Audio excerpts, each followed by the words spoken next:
Hello, my name's Gareth. My day job is I'm an A&E Consultant in the Aberdeen Royal Infirmary and the Royal Aberdeen Children's Hospital.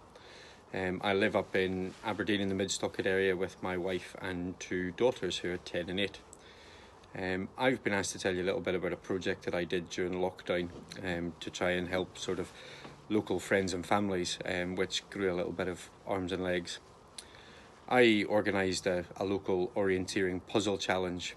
My girls and I, at the start of lockdown and the start of homeschooling and the concept, developed this idea of hiding markers around our local area for them and their friends to go and find, with letters in each of the markers, which gave them a clue to an anagram, or two anagrams as it turned out, that they had to solve. The girls and I went down into the workshop and chopped up bits of wood, drilled holes, and my eldest daughter and I went out around the area hiding these markers one very, very wet Sunday, and we were soaked through by the end of it. But certainly great fun going out and hiding them in trees or underneath seats and some in quite obscure places. We then printed out some maps and the puzzle sheet and circulated this via email to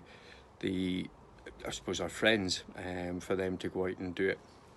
Why did I do it? I suppose I did it because I know as a dad of a young family, sometimes it's quite challenging to encourage the children to get out and get some fresh air around them, and this was just a little bit of a motivation and an excuse for the children to go out and enjoy themselves. It was also, for me, I suppose, a bit of a welcome distraction from all of the work, all of the things that were going on in work.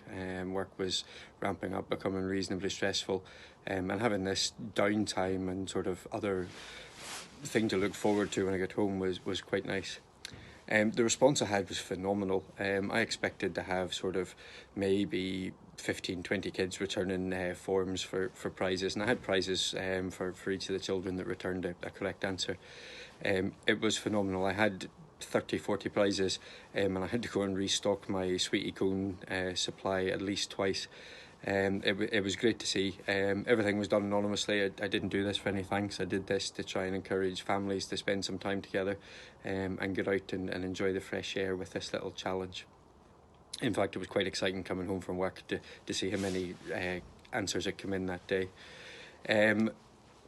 It was also really nice. I got lots of thank you cards, people writing little thank yous in the bottom of sheets, and that was heartwarming, especially people that don't even know me, saying thanks very much for taking the time and effort to do this. This project sort of demonstrated how the local communities pulled together. The world, everybody shut down into their own little space, but I think lots of communication groups set up around that, and it just showed you how quickly the puzzle pack spread. Mums talking in WhatsApp groups, dads talking, texting each other, other streets and community groups coming together, and the news spread like wildfire. And I was overwhelmed and delighted to see the response. I got something personal out of it. I felt greatly rewarded at the fact that I know that it brought a little bit of light and a little bit of activity to someone else's day. So all in all, a successful project which grew arms and legs, but demonstrated the communities really pulled together, and despite the pandemic, the world and communities did become a smaller place.